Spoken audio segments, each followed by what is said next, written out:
जय एमसी की। परमेश्वर आपको बरकत दे। क्योंकि शारीरिक व्यक्ति शरीर की बातों पर मन लगाते हैं, परंतु आध्यात्मिक आत्मा की बातों पर मन लगाते हैं।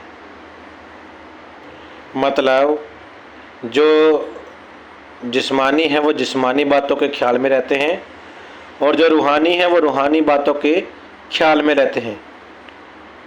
बहुत ही खूबसूरत बात है।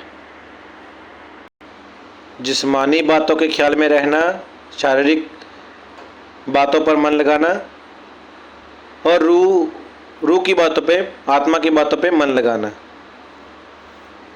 जो लोग जिस्मानी तौर पर परमेश्वर के साथ चलते हैं, वो लोग जिस्मानी चीज़ों के पीछे भागते रहते हैं, जिस्मानी ब्लेसिंग के बारे में पीछे भागते रहते हैं।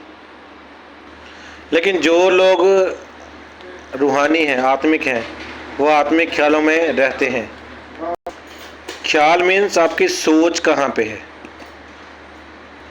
आपकी सोच कहाँ पे है, किस चीज़ ने आपको डोमिनेट किया हुआ है, किस चीज़ की तरफ आप ज़्यादा ध्यान देते हैं, अपने जिस्म की बातों पे, शरीर की तरफ, या आत्मिक बातों की तरफ। मैं यहाँ आपको इनकरेज करना चाहता हूँ कि आप छोटे छोटे स्टेप लेके आगे बढ़ें।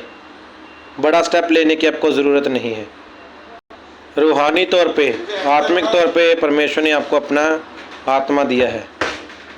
जब आप दिल से प्रभु यीशु मसीह को कबूल कर लेते हैं तो खुदावन का रूह, परमेश्वर का रूह, आत्मा आपके अंदर आ जाता है। तो छोटे छोटे स्टेप लेके परमेश्वर में चले। जंप करने की कोई ज़रूरत नहीं। जंप करने से आपको कुछ हासिल नहीं होगा। आप छोटे छोटे स्टेप लें। अगर आप कहते हैं कि एकदम से आपको पूरी बाइबल का पता लग जाए, या हर एक भविष्यवाणी आपको पता लगनी चाहिए, no no no no no no no. मैं चाहता हूं कि आप छोटे छोटे स्टेप से शुरू करें। बहुत सारे लोग कहते हैं कि जब हम प्रार्थना करते हैं तो हमें नींद आ जाती है।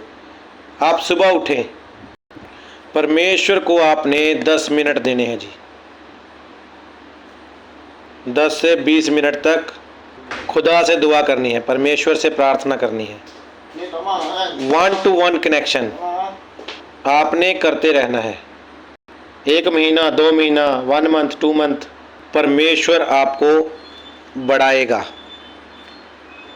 फिर आप वचन को पढ़ना शुरू करेंगे। 1 आयत पढ़े, 2 आयत पढ़े, ठीक है। उन आयतों को याद भी करें, ठीक है। जो आयतें आप याद करेंगे ना, खुदावन आपको, जब आप खुदावन से दुआ करेंगे, वो आप मेडिटेट करते रहेंगे, मनन करते रहेंगे उसके ऊपर। फिर पूरा दिन उन आयतों के बारे में सोचते रहना। फिर आप दोबारा भी पढ़ सकते हो, उसको दोबारा भी पढ़ेंगे फिर आप, ठीक है। उन आयतों के बारे में सोचे कि परमेश्वर आपको क्या कहना चाहता है। ये एक आयत है, इस आयत में खुदावन परमेश्वर आपको क्या कहना चाहता है। कहता है मुझे जिस्मानी लोग या जिस्मानी बातें मुझे नहीं पसंद। कहता है क्योंकि शरीर पर मन लगाना तो परमेश्वर से बैर रखना है। मतलब परंतु शरीर पर मन लगाना तो मृत्यु है। हाँ जी। परंतु आत्मा पर मन लगाना जीवन और शांति है। क्योंकि शरीर पर मन लगाना तो परमेश्वर से बैर रखना है, क्योंकि ना तो परमेश्वर की व्यवस्था के अधीन है और ना हो सकता है,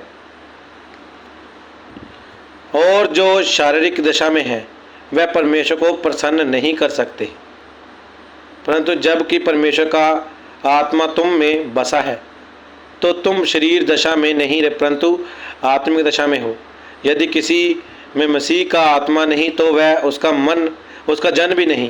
प्रेज द लॉर्ड। जिस्मानी ख्याल से, जिस्मानी बातों से, जिस्मानी काम जो आप खुदावन में होकर करते हैं, कहता है वो मुझसे दुश्मनी करते हैं, बैर रखते हैं जी। आप में खुद परमेश्वर का आत्मा बसा है। कहता है लेकिन तुम जिस्मानी नहीं हो, शारीरिक दशा में नहीं।